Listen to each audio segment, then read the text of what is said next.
Hi, I'm Guider Natalie, and I am so thrilled to be with you today at the Great Canadian Camp-In. This is so exciting. One of my favorite things to do at camp, because I have been going to guide camp for a very long time, and I bet if you've ever gone to guide camp or brownie camp, Sparks, Pathfinders, Rangers, I bet you've done this too. And that's when it's really quiet, it's late at night, the stars come out, and you can just lie on your back and look up at the stars.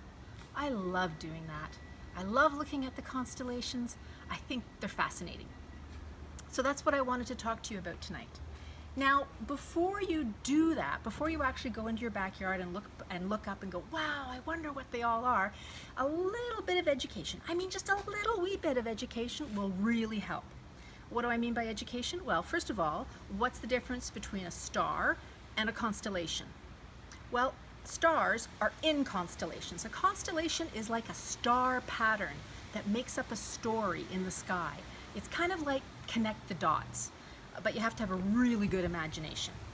And so how do you know what those constellations are? Well, you can get books. These are some of the books that I use when I'm doing stargazing with my guides. Or I've got a glow-in-the-dark deck of stars with different cards that describe what the constellations are.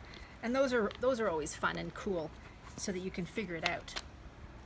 But the other thing you can use is it's a sky guide, and this is perfect in my opinion because it really helps you to find what constellation you're looking at or what constellations are directly in front of your line of view. And of course, the other thing you can find is there are tons of apps on phones that you just point at the night sky and it tells you what constellations you're looking at. Okay, so that's kind of that. A constellation is a star pattern. There's lots of stars in a constellation. But where did these constellations come from? Okay, so constellations are stories told in the stars. Some of these stories you might be familiar with, like Pegasus or Hercules. Those are stories from the Greek and Roman myths, and those are commonly what we use to identify constellations with. But stars, you can see the exact same constellations all over the world, and the constellation that I might call Orion in India is known as a completely different name, and it has a completely different story. It's not a soldier with a sword on his belt, it's a deer with an arrow shot through it. I think that's so interesting. So what are some easy constellations for you to find? Well, in Canada, the easiest constellation would be the Big Dipper and the Little Dipper. They are just above the horizon at this time of the year, between like 10 o'clock at night and 1 o'clock in the morning. They're in the north. You look north and they're just above the horizon.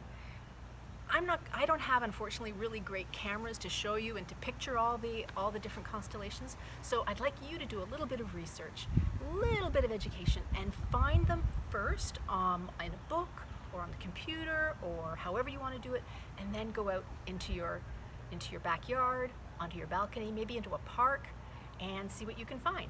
So how do you stargaze? First things first, turn off all the lights. Turn off all your outside lights, turn off all your inside lights. If you have a flashlight, if you could put a piece of red paper over it, because that'll help to protect your night vision, that's even better.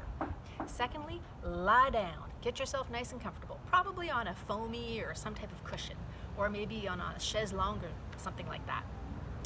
Then close your eyes and count to 60. And by the time you reopen your eyes will be adjusted. Look up and see the stars. The only thing you really need to have are a good pair of eyes, maybe a star guide, and preferably a compass. And you've got a compass automatically in your cell phone, attached to your GPS system in your cell phone. So you don't have to buy that. That already comes in your cell phone if you have a cell phone. So those three things and a great imagination, and you can find some stars. So I would recommend the Big Dipper, the Little Dipper, Orion, which is my favorite, and if you can find Cassiopeia, which is another really easy one to find, I think that would be enough to find those constellations. Why don't you see what you can see tonight when it gets dark in a little bit? Qu'est-ce que c'est une constellation? Une constellation, c'est une histoire des étoiles. Et peut-être des étoiles comme Hercule, comme Pegasus. C'est une histoire, pas comme il était une fois, mais une histoire, une raconte d'histoire. So have fun tonight stargazing and have fun with the rest of the campfire. I'm Guider Natalie. See you soon.